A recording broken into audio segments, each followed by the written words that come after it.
नमस्कार, स्वागत है आपका हमारे चैनल पर। मैं हूं आपके साथ शिप्रा सैनी।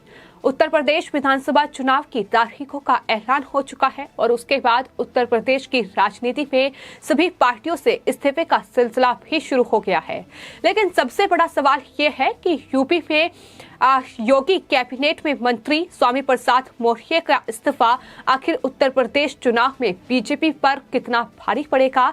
लेकिन अब जो सी वोटर सर्वे सामने आया है उसमें जनता ने साफ तौर पर इस सवाल का जवाब दिया है। आपको बता दें, सी वोटर सर्वे में 50% जनता को ये लगता है कि उत्तर प्रदेश में एक बार फिर बीजेपी वापसी करने जा रही है, तो वहीं 28% जनता को लगता है कि समाजवादी पार्टी इस बार उत्तर प्रदेश में जीत हासिल करेगी।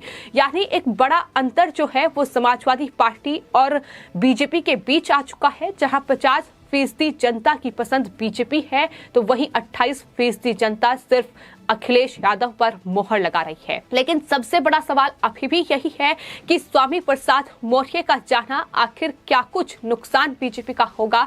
लेकिन इसका जवाब भी सी वोटर सर्वे में दिया गया है। जब सी वोटर सर्वे में जनता के बीच ये सवाल रखा गया तो वहां जवाब ये मिला है कि दरअसल इस सर्वे में कुल 47% लोगों ने ये कहा है कि स्वामी प्रसाद मौर्य के इस्तीफे का बीजेपी पर कोई असर पड़ने वाला नहीं है, तो वहीं 40% लोग ऐसा मानते हैं कि इस इस्तीफे के बाद बीजेपी पर असर पड़ सकता है। लेकिन स्वामी प्रसाद मौर्य जो कि यूपी में योगी कैबिनेट में मंत्री थे और जिस तरीके से उन्होंने पार्टी से इस्तीफा दिया और समाजवादी पार्टी में जाने की वो घोषणा कर चुके हैं और आज वो समाजवादी पार्टी को ज्वाइन करेंगे।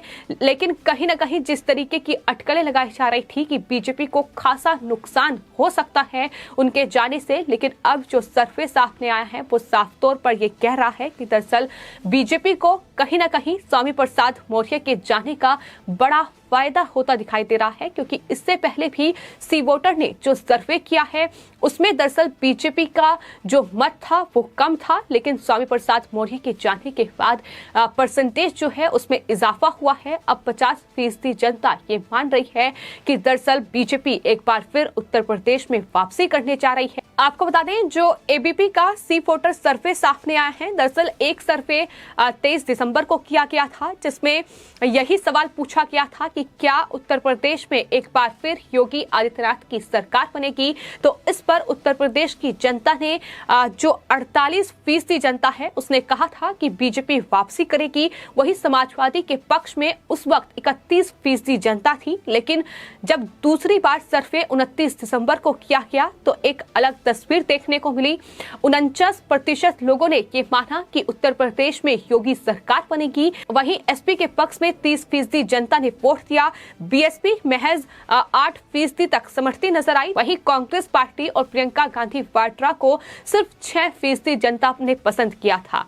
उसके बाद 6 जनवरी को एक बार फिर एबीपी ने सर्वे किया और उसके बाद 49% लोगों ने ये माना कि बीजेपी उत्तर प्रदेश में सरकार बना रही है और वहीं समाजवादी पार्टी को 30% जनता ने मत दिया। लेकिन अब जिस तरीके से इस्तीफे का दौर चल रहा है, जिस तरीके से ये लगातार दल बदल की प्रक्रिया जो है वो कहीं ना कहीं उत्तर प्रदेश में चालू है और समाजवादी पार्टी जो तमाम पार्टियों के साथ गठबंधन की होड़ में लगी हुई है उसका बड़ा नुकसान अखिलेश यादव को होता दिखाई दे रहा है, क्योंकि ये जो वोटिंग परसेंटेज है, ये जनता की जो पसंद है, ये 30% से घटकर अब 28% हो चुकी है। तो वहीं बीजेपी लगातार अपना ग्राफ उत्तर प्रदेश में बढ़ा रही है और 50% जनता ये मानती है कि उत्तर प्रदेश में एक बार फिर बीजेपी वापसी करने जा रही है। एक बार फिर उत्तर प्रदेश के मुख्यमंत्री योगी आदित्यनाथ बनेंगे और ये तमाम जो इस्तीफे का दौर जारी है, फिर चाहे वो स्वामी प्रसाद मौर्य का इस्तीफा हो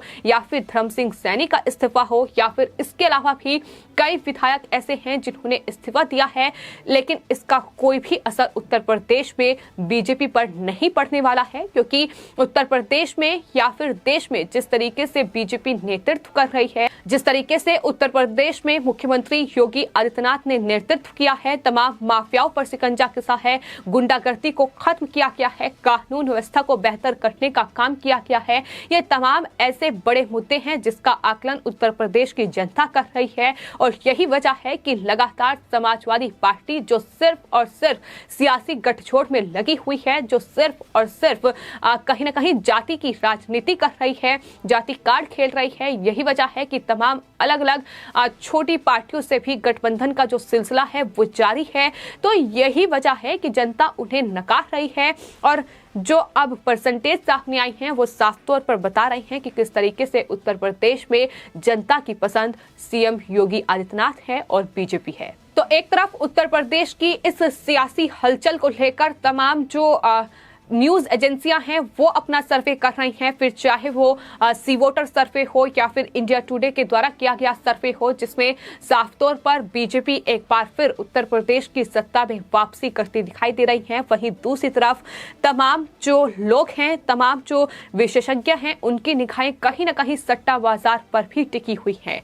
सट्टा बाजार में भी इस पर दांव लगाया जा रहा है कि उत्तर प्रदेश में आखिर कौन वापसी करेगा, क्या उत्तर प्रदेश में बीजेपी जीतेगी या फिर समाजवादी पार्टी, ये सवाल लगातार बना हुआ है। और अब सट्टा बाजार के जो नतीजे सामने आए हैं उसमें भी उत्तर प्रदेश में बीजेपी के साथ सट्टा बाजार दिख रहा है। तो बता दें, सट्टा बाजार में उत्तर प्रदेश में बीजेपी को लगभग 235 सीटें मिल सकती हैं, उसके आसपास ये आंकड़ा हो सकता है। इस तरीके से सट्टा बाजार ने ये उम्मीद जाहिर की है बहुमत से काफी ज्यादा और वो आसानी से उत्तर प्रदेश में सरकार बनाएगी। ये कहीं ना कहीं बीजेपी के पक्ष में सट्टा बाजार के आंकड़े आ रहे हैं। वहीं बात अगर समाजवादी पार्टी की जाए तो सट्टा बाजार के आंकड़े ये बताते हैं कि लगभग 123 सीटें समाजवादी पार्टी को हासिल होंगी। तो अखिलेश यादव जो लगातार बड़े बड़े दावे कर रहे हैं, जो तमाम तरीके से बीजेपी के तमाम नेताओं को अपने पक्ष में करने की कोशिश कर रहे हैं। हमने देखा कि किस तरीके से स्वामी प्रसाद मौर्य जिन्होंने योगी कैबिनेट से इस्तीफा दे दिया, धर्म सिंह सैनी और इसके अलावा भी कई बीजेपी विधायकों ने इस्तीफा दिया है, समाजवादी पार्टी में वो शामिल हो रहे हैं, लेकिन इसका कोई भी असर उत्तर प्रदेश के चुनावी समीकरण पर नहीं देखने को मिल रहा है, क्योंकि उत्तर प्रदेश में जो लगातार चुनावी सर्वे सामने आ रहे हैं, जो जनता का मूड है, तमाम चाहे इंटरव्यूज के जरिए देखने को मिला हो या फिर जिस तरीके से सर्वे जनता के बीच पहुंचकर किया गया है, उसमें साफ तौर पर उत्तर प्रदेश की जनता ये कह रही है कि सीएम योगी आदित्यनाथ के नेतृत्व जो उत्तर प्रदेश में रहा है 2017 के बाद, उत्तर प्रदेश में कहीं ना कहीं बड़े बदलाव देखने को मिले हैं। सबसे बड़ा बदलाव तो यही है कि माफियाओं पर, इन गुंडों पर शिकंजा कसा गया है। जो गरीबों की भूमि पर अवैध तरीके से कब्जा किया गया था उसे हटाने का काम किया गया है। तमाम योजनाएं जो हैं वो गरीबों तक पहुंची हैं, स्वास्थ्य सेवाएं बेहतर हुई हैं, कानून व्यवस्था बेहतर हुई है, महिलाओं के लिए, लड़कियों के लिए बेहतर सुविधाएं जो हैं वो मुख्यमंत्री योगी आदित्यनाथ और बीजेपी सरकार ने दी हैं।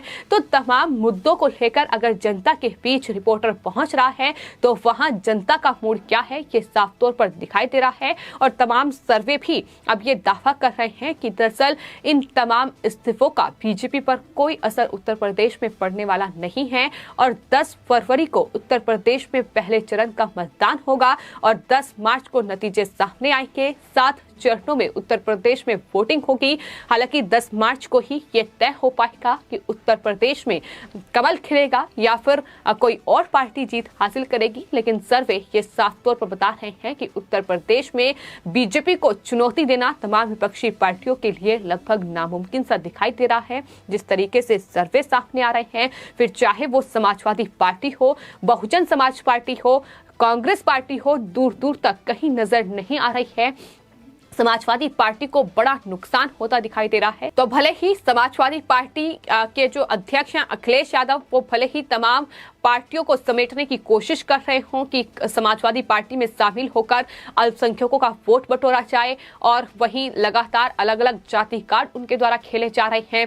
यही वजह है कि जयंत चौधरी जो कि आरएलडी के नेता हैं, उनसे गठबंधन कर लिया है। इसके अलावा महाराष्ट्र में जो एनसीपी है उससे गठबंधन कर लिया है। तमाम पार्टियों से जो गठबंधन किया जा रहा है और जिस तरीके से तमाम नेताओं को अपने पक्ष में करने की कोशिश की जा रही है, उसका कहीं भी कोई बड़ा फायदा होता नहीं दिखाई दे रहा है। क्योंकि जिस तरीके से अखिलेश यादव के बयान रहे हैं, जिस तरीके से अखिलेश यादव ने बीते दिनों बयान दिए हैं, कहीं ना कहीं उनका बड़ा खामियाजा अखिलेश यादव को भुगतना होगा। और ये कहीं ना कहीं सर्वे भी साफ तौर पर बयां कर रहे हैं। यही वजह है कि जो सवाल लगातार हर किसी के मन में था कि स्वामी प्रसाद मौर्य के बीजेपी से जाने के बाद आखिर कितना नुकसान बीजेपी को होगा, लेकिन नुकसान के बजाय कहीं ना कहीं सर्वे में बड़ा फायदा होता दिखाई दे रहा है। फिलहाल आपकी इस पूरे मामले पर क्या राय है, हमें कमेंट बॉक्स में जरूर लिखें और चैनल को सब्सक्राइब करें। धन्यवाद।